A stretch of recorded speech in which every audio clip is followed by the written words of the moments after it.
جزاکم اللہ۔ ہم حضرت والا کا ممنون و مشکور ہیں کہ حضرت نے حضرت حکیم الملت رحمۃ اللہ علیہ کے شخصیت پر اور آپ کے کمالات کے درخشاں پہلو پر روشنی فرما رہے تھے، روشنی ڈال رہے تھے، ہم اس سے مستنیر ہو رہے تھے۔ میں حضرت والا کا مشکور و ممنون ہوں۔ اس کے بعد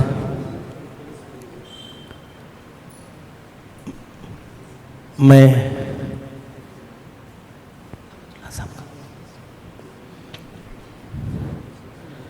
حضرت مولانا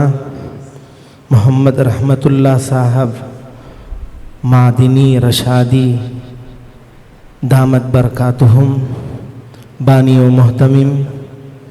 مدرسہ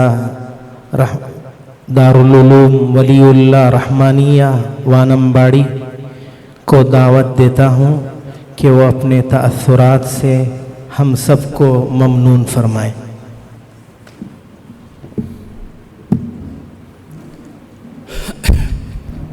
الحمدللہ رب العالمین والعاقبۃ للمتقین والصلاة والسلام علی اشرف المرسلین سیدنا و مولانا محمد وآلہ وصحبہ اجمعین۔ محترم صدر جلسہ حضرت قبلہ دامت برکاتہم، حضرات اساتذہ کرام، حضرات عمائدین، اراکین شورا، حاضرین کرام،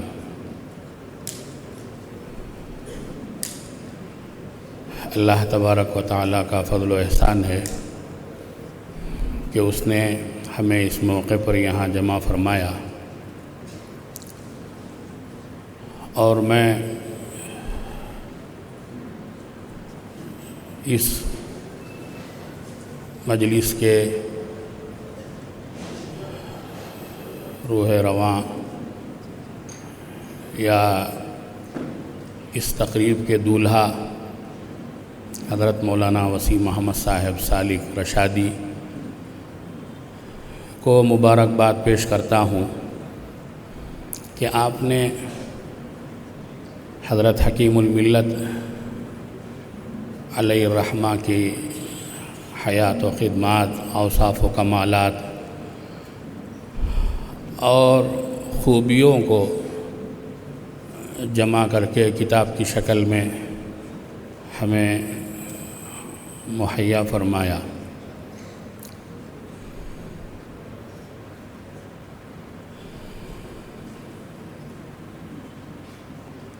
حضرت کی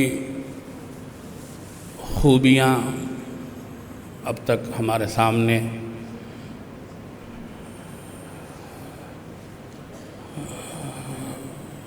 مجھ سے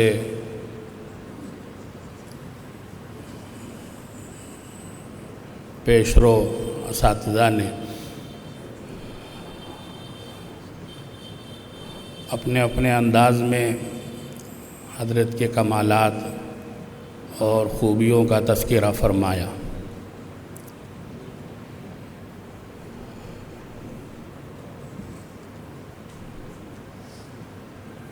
اور بات یہ ہے کہ شاعر کے بقول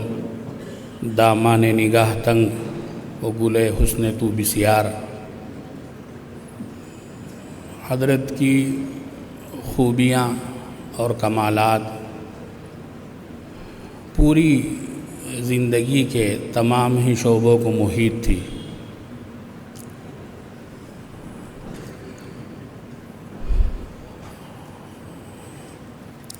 اور درسگاہ کے علاوہ مدرسے کے باہر گھر والوں کے ساتھ، اقرباء اور رشتہ داروں کے ساتھ بھی خردانہ سلوک اور سیدھے سادے انداز میں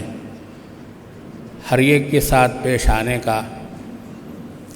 حضرت کا مزاج جو تھا وہ بہت کم دیکھنے میں ملتا ہے۔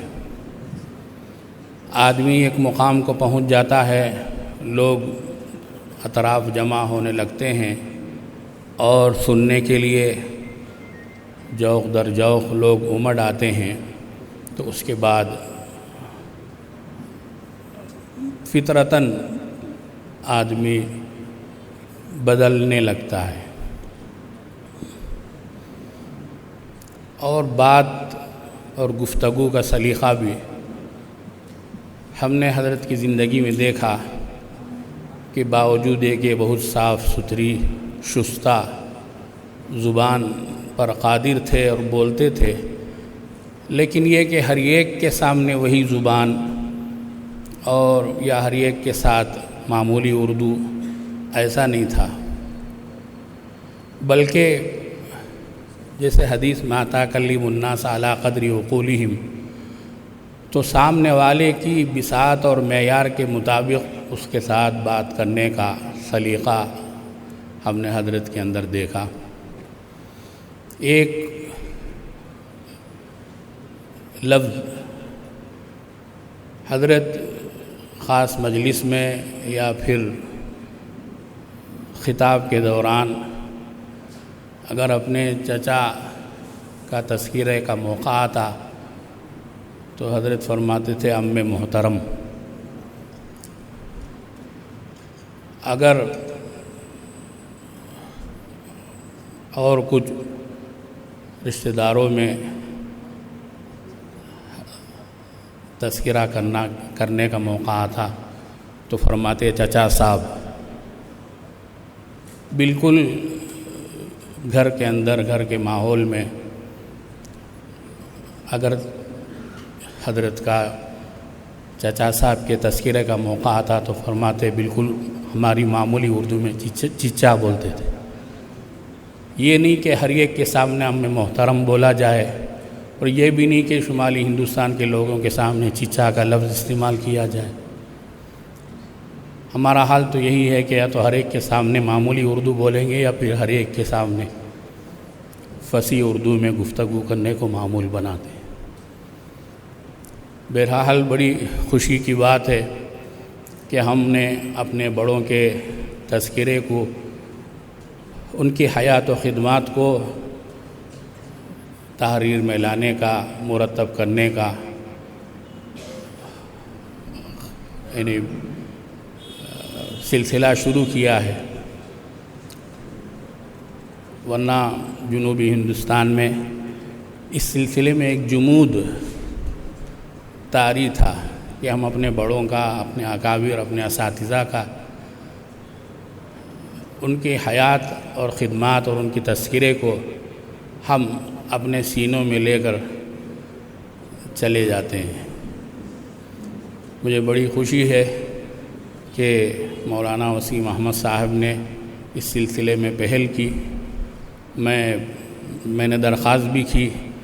محتمیم صاحب سے، اور اب بھی گزارش کرتا ہوں کہ اسی طرح بڑے حضرت رحمۃ اللہ علیہ کے حالات، آپ کی حیات و خدمات پر ملفوظات ایک کتاب مرتب ہو، تو یہ منتسبین اور متعلقین اور اساتذہ و تلامذہ سب کے لیے مشعل راہ ہوگی۔ میں انہی منتشر کلمات کے ساتھ شکریہ ادا کرتے ہوئے مدرسے کے ذمہ داران کا اور منتظمین جلسہ کا اپنی بات کو ختم کرتا ہوں۔ وآخر دعوانا ان الحمد للہ رب العالمین۔